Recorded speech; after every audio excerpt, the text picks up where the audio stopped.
history won't care about intentions. It will only remember decisions. The search is for weeks of interviews, speculation. The Cowboys have reached the end of their defensive coordinator hunt, and they believe they've found not just an answer, but a potential long-term solution. The organization is in the process of finalizing a deal with Christian Parker, with both sides already in agreement on terms, setting the stage for Parker to become the fourth defensive coordinator in as many seasons for the Cowboys. That number alone tells you everything you need to know about the urgency of this hire. Brian Schottenheimer and the front office understood what was at stake. Defensive instability has plagued this team for years, and cycling through coordinators has created scheme changes, developmental setbacks, and a lack of identity. This time, the Cowboys cast a wide net, not just to fill a vacancy, but to ensure that when this deal becomes official, it's the last time they're conducting this search for quite some time. And in Christian Parker, they believe they've landed someone who can finally bring continuity, innovation, and accountability to the side of the ball.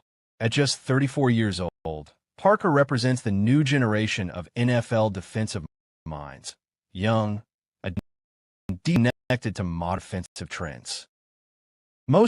He showcased his defensive acumen with the Philadelphia Eagles, where his work quickly drew league-wide attention during this coaching.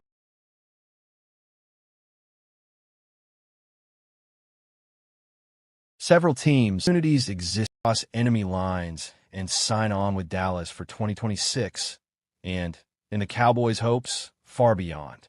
Sometimes, the best way to solve a problem is to get from the side.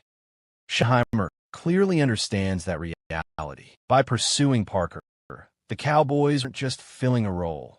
They were making a calculated strike against their most bitter division rival. They weakened the Eagle coaching staff while strengthening their own, and just as importantly, they tapped directly to the Vic Fangio coaching tree, giving Dak Prescott and the Cowboys' offense significant trouble.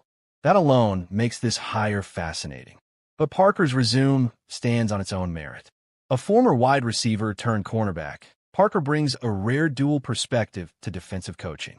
He understands timing, leverage, and how offenses want to act coverage. That background has shaped his coaching of his career, which started in 2013 at Virginia State as a defensive backs coach.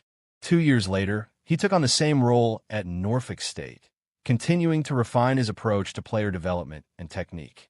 From there, Parker's rise accelerated. He earned opportunities at Notre Dame and Texas A&M, two programs known for demanding both schematic discipline and elite recruiting. Those stops opened the door to the NFL, where Parker joined the Green Bay Packers, followed by the Denver Broncos. It was in Denver where Parker spent time working under Vic Fangio, absorbing the principles of a defense built on disguise, leverage, and calculated aggression. Full circle when he reunited with Fangio in Philadelphia, helping implement a system that became one of the league's most effective pass defenses.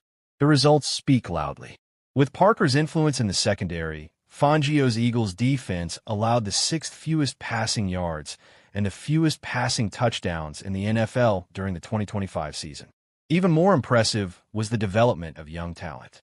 Under Parker's guidance, players like Quinyon Mitchell and Cooper DeJean didn't just improve, they exploded into performers. That ability to accelerate development is not theoretical. It's proven.